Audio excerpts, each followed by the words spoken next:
আমাদের কলেজে যে মর্মান্তিক ঘটনা ঘটছে সেটা আমার বলে বোঝানো যাবে না। সেখানে আমাদেরকে প্রথমে কিছু বহিরাগত লোক যায় কলেজের ভিতরে, যাওয়ার পূর্ব ওরা গিয়ে বলে যে তোমাদেরকে নিয়ে একটা সমাবেশ আছে। প্রথমে যাই বলে যে আমাদেরকে নিয়ে গেলে কি সমাবেশ আছে, তারপরে সমাবেশ আসে বলে, তারপরে ওরা বলে যে তোমরা তোমাদের স্যাররা যেভাবে বলে সেভাবে ওই সমাবেশে চলে যাইও। তো আমরা প্রশ্ন করলাম যে আমরা যে সমাবেশে যাবো, সমাবেশটা কিসের জন্য? তো ওরা বলছে আওয়ামী লীগের পুনর্বাসন না ঘটানো আমাদেরকে মানে এইগুলো বলছে প্রথমে। এইগুলো বলার পরে তারপরে আমাদের একজন আসলে ক্লাসের মধ্যে সে বলছে যে 112 নম্বর কক্ষে যাইতো। তো আমরা গেলাম ছুটির পরে, শিক্ষকরা আমাদেরকে কিছু ওইখানের মধ্যে আমাদেরকে মানে আধা ঘন্টার মধ্যে আটকে রাখছে। তারপরে আমাদেরকে বলে যে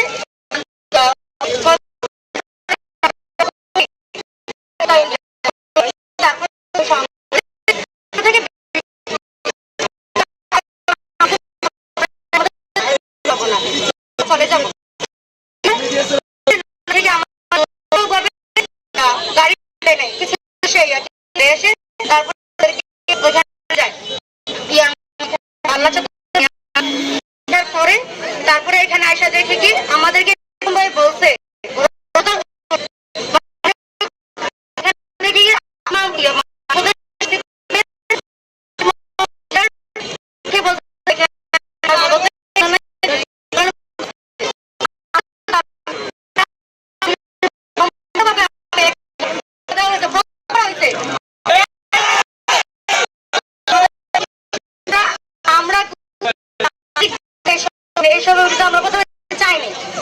আমরা বলতে চাইও নাই, আমরা কারো দলমতের পক্ষেও না বিপক্ষেও না, এরকম কোনো কথা।